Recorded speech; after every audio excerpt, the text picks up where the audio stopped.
program. I'm excited to be a part of it. I think it's going to do a lot for our students, our school culture. I think it's going to build a bridge between different departments. A lot of times in a high school setting, you can kind of be the king of your own castle. This is going to get me out of my classroom. Just get to know some of my other coworkers a little bit better, learn better techniques of teaching. It's going to just foster a lot of collaboration too. And I think it's going to do that for the kids as well. If I'm speaking the same jargon as the English hallway, then the kids are going to see that bridge and the links between history and English. Okay. My overall impression of this program is that it's a great opportunity for cross-curricular activities for the students to see, again, the history and literature do tie together. My overall impression of the HEART program as being a new teacher is I've been able to collaborate with Miss Wade a lot. I've learned a tremendous amount of how my biology class and her pre-AP class, pre-AP chemistry class, they do overlap. It did take us a little bit of thinking to kind of get a common topic, but after we did, we ran with it.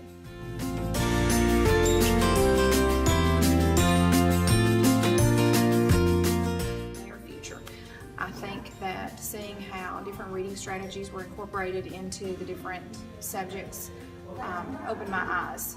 So with that, I have started incorporating more reading into our class. I teach pre-AP Algebra 2 with Trig. It has lots and lots of information in it. And so the kids and I have started reading together. We're using different reading strategies. I'll call them randomly in the middle of a paragraph. They're really paying attention, and I think that it's really helping them increase their ability to read text that is more in-depth and more on a collegiate level. I think that we gained a chance to collaborate, which I personally enjoy, and I gain a lot from that. Anytime you get a chance to work with other teachers, other professionals, it's hard not to get anything. It's hard not to get nothing out of that.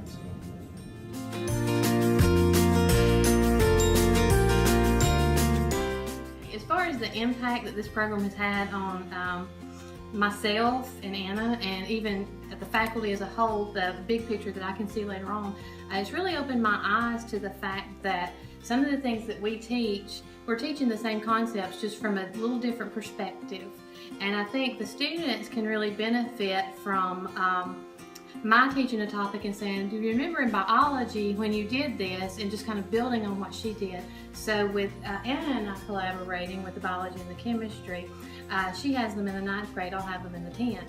And so she's introducing something, and then I'm taking it from a different angle and going a little deeper with it. And it's caused me, I've talked with the pre-calculus teacher with my AP class. We're overlapping with some topics, and we've already talked about collaborating for next year. The students are talking about it. I think it's going to be a very positive thing once we get this in place. It's been really fun figuring out ways to combine our curriculums to develop lessons that are engaging for our students. I think the impact of HEART, first and foremost for my teaching, will be more insight out on how to be more deliberate in how I incorporate reading and writing in my classes. As a social studies teacher, I teach those things, but it's sort of a byproduct of teaching my content. And given the changes in our standards, I think it's important to be, as I said, more deliberate about working those kinds of skills in and making those the point, essentially, and using my content as a way to deliver that. So HEART is going to help me through my collaboration with an English language arts teacher to figure out best practices for doing that, work on ways to have a partner and to work on ways to make that happen in my classroom.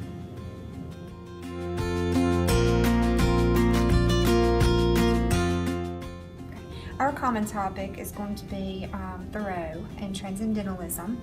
And with these two lessons, we hope that the students will learn the relevance of history and literature, how these two tie together. All right, we're looking at India, England, all during World War I.